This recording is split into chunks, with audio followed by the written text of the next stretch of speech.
সোমর বার্থডেটা তো তোমাদের সাথে শেয়ার করলামই, চলো আমার বার্থডেটাও তোমাদের সাথে শেয়ার করি। তো এটা প্রায় 8 মাস আগে, বিয়ের অনেক আগে। দেখো, এটা বড়চমতায় একটা আমাদের হোটেল আছে, ওখানে গেছিলো আমার একটা ননদ, অদিতি, আমি আর আমার বর। তো ওর চোখ ইনফেকশন হয়েছিল, তবুও আমার জন্য দেখো কত কিছু করেছে। চোখ তাকাতে পারছিল না, তার জন্য সানগ্লাস পরে আছে।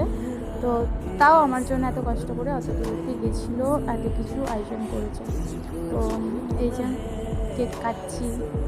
আমার ননদটা খুব ফানি, প্রচুর হাসাচ্ছিল, তাই এত হ্যাঁ হ্যাঁ করে হাসছি। অদিতি ক্যামেরাম্যান হয়েছিল, তাই অদিতিকে দেখা যাচ্ছে না অত। তো এর পরের ভিডিওতে অদিতিকে দেখাবো। এই যে, কেমন লাগলো আমার বার্থডের ভিডিও কমেন্ট করবে তোমরা সবাই। টাটা।